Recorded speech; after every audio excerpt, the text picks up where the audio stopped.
inside of the pineapple. We juiced that and we drank that.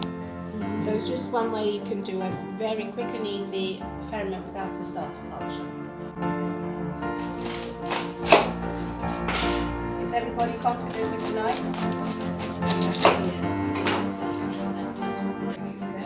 So what I like to do, we can take a few of the big leaves off, and what we're going to do with that, we're going to use it to push down the ferment to keep it under the dry once it's finished.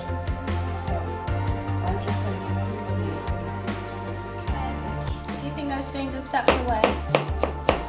Just a knife that you're comfortable with.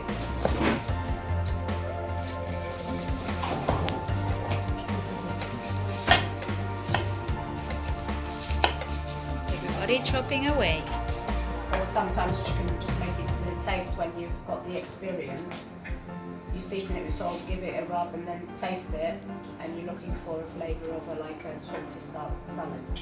So as that starts to ferment, the flavour matures and it becomes like a pickle flavour rather than a salt and salad flavour. Does that make sense? Yeah. Sit that in there. No, what I'm going to do is I'm going to then measure the plastic. So this is 0 now, okay? It's good for you though. Good for me and I can eat it.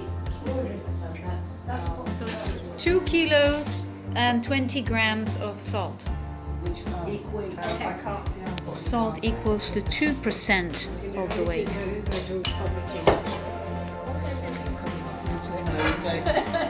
Not that you're going to put a tablespoon on. You said it was 2 kilos in total. Yeah. So you're going to put a heap tablespoon in each. Here we go. Pour that. One of this. And we're going to start rubbing. And then I'm going to taste it. We're all going to taste it. And then we'll see the recipe. Tabs in there. Give it a really good scrub.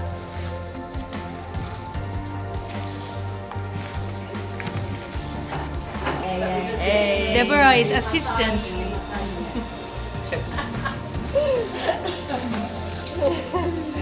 Swimming, Greg. Mix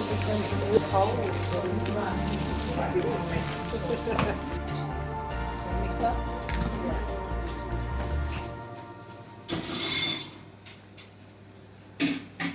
Yeah, that's pretty salty.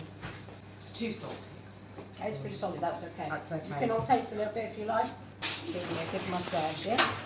So when you're like, you really want to be able to do that. You want it quite low. Yeah? Okay?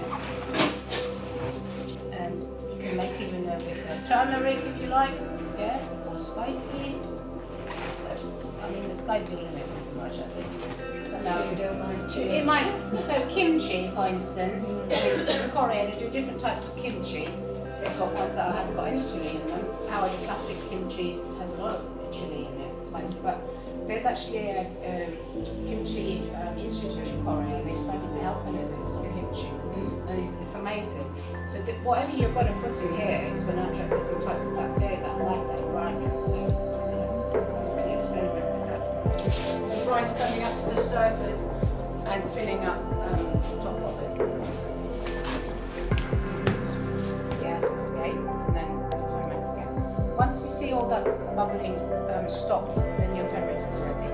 I give it about 5 to 7 days and then taste it. I kept one for about 2 weeks because it was cold in the kitchen. Yeah. Even if you put it in the fridge, it's still going to ferment out very low. Where are those scissors?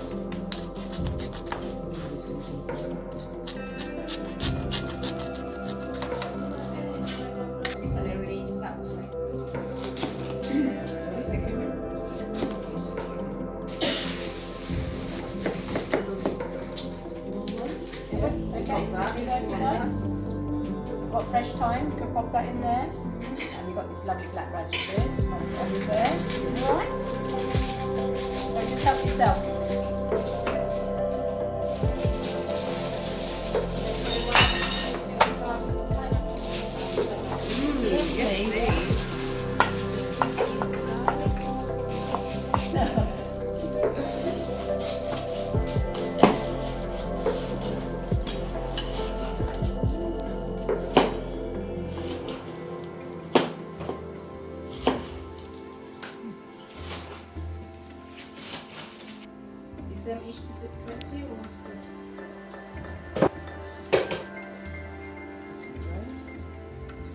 Okay, just pop it in the fridge. In the fridge. Just put it in the fridge and then it'll...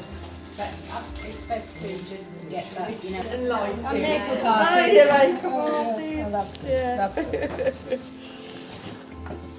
I put too much of this teaspoon of bacteria in there. From everybody different. And this environment. Yeah. Now one thing that I must tell you before you leave here, all of your ferments are going to come up different. And even for some people it might not be successful because it will be affected by the environment it is sitting in and your environment. So if you've got mold in your home, some people might find that the ferments can be Brian, up to the top, okay guys? It's a shame you didn't choose